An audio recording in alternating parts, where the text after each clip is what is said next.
نبی کریم صلی اللہ علیہ وسلم کی ذات گرامی، آپ کی تعلیمات، آپ کی نصیحتیں، آپ کے ارشادات بحیثیت مسلمان ہمارے لیے بہت زیادہ اہمیت رکھتے ہیں۔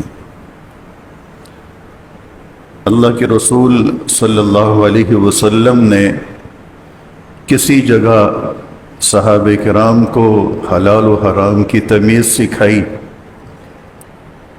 تو کسی جگہ اللہ کے رسول نے انہیں عزت والے کام کرنا بھی سکھایا، مختلف کاموں کے مختلف امور کے آداب بھی سکھائے۔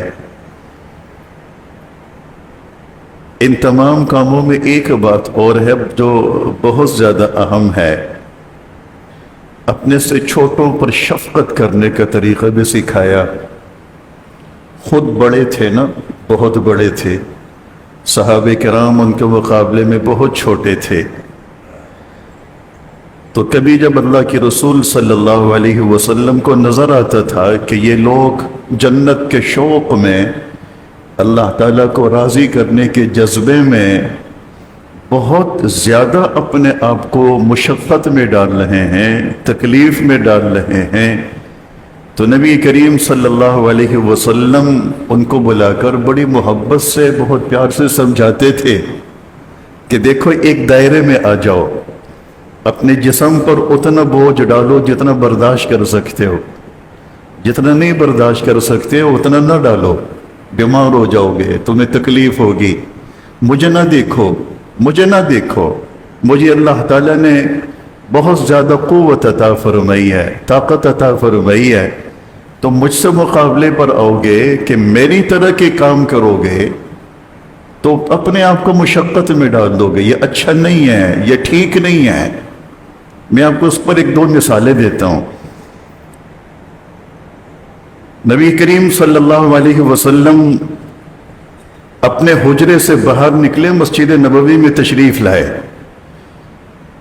3-4 صحابہ کرام بیٹھے ہیں، وہ آپس میں کسی بات پر مشاورت کر رہے ہیں، کوئی بات چیت کر رہے ہیں۔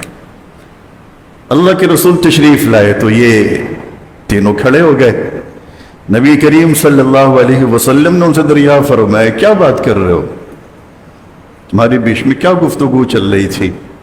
اب یہ بھی ممکن ہے کہ رسول اللہ کو بذریعہ وحی اطلاع دے دی گئی ہو، یا یہ بھی ممکن ہے کہ نہ دی گئی ہو۔ اللہ کے رسول ویسے پوچھنا چاہ رہے ہو جیسے ہم بھی کچھ دوستوں سے ملتے ہیں، 2-4 دوست آپس میں بات کر رہے ہیں، تو ہم جب ملتے ہیں تو ہم سے پوچھتے ہیں یار کیا بات چیت کرو، مجھے بھی بتاؤ تاکہ ہم بھی کوئی اپنا حصہ ڈالیں۔ کوئی سیاسی موضوع ہے، کوئی تعلیمی موضوع ہے، کوئی گرمی کا موضوع ہے، کوئی لوڈ شیڈنگ کا مسئلہ ہے، ہمیں بھی بتاؤ، ہم بھی تمہارے ساتھ کچھ 2-4 باتیں کر لیں۔ تو ان صحابہ نے عرض کیا کہ ہم آپ کی ذات کو ڈسکس کر رہے تھے کہ آپ کس طرح اتنے بلند مقام پر پہنچے ہیں، ہم آپ کے صحابہ ہیں تو ہم اس مقام تک کیسے پہنچ سکتے ہیں؟ وہ صحابہ فرماتے ہیں کہ ہمارے اوسان خطا ہو گئے، ہم حواس باختہ ہو گئے، رسول اللہ کے چہرے انور سرخ ہو گئے، سن کے چہرے انور سرخ ہو گیا، انتہائی غصے میں آ گئے اور فرمائے کہ تم میرے مقام تک پہنچنے کی کوشش کرتے ہو، یعنی جو کام میں کرتا ہوں تم میرے کام کرنے کی کوشش کر رہے ہو۔ تو وہ ایک صحابی نے عرض کیا کہ میں نے یہ سوچا کہ میں زندگی بھر شادی نہیں کروں گا کہ تاکہ مستقل عبادات میں لگا رہوں۔ رسول اللہ نے فرمایا تم نے دیکھا نہیں میں نے 11 کی ہوئی ہیں؟ تم نے نہیں دیکھا میری 11 شادیاں؟ پھر وہ ایک صحابی نے عرض کیا کہ میں نے یہ سوچا کہ میں صوم وصال رکھوں گا۔ صوم وصال کا مطلب 2 ایسے روزے کہ جس کے بیچ میں کوئی کھانا پینا نہیں، لگاتار 2 روزے، نہ افطار نہ سحر، کچھ بھی نہیں۔ نبی کریم صلی اللہ علیہ وسلم اس طرح کا روزہ رکھتے تھے، اس کو صوم وصال کہتے ہیں۔ تو ان صحابی سے رسول اللہ مخاطب ہوئے اور فرمائے کہ صوم وصال میں رکھتا ہوں، اس کی اجازت مجھے ہے، اللہ سبحانہ و تعالی مجھے روحانی طور پہ کھلاتے ہیں پلاتے ہیں، کیا تمہیں بھی کھلائیں گے؟ تم اپنے آپ کو کیوں تکلیف میں ڈال رہے ہو؟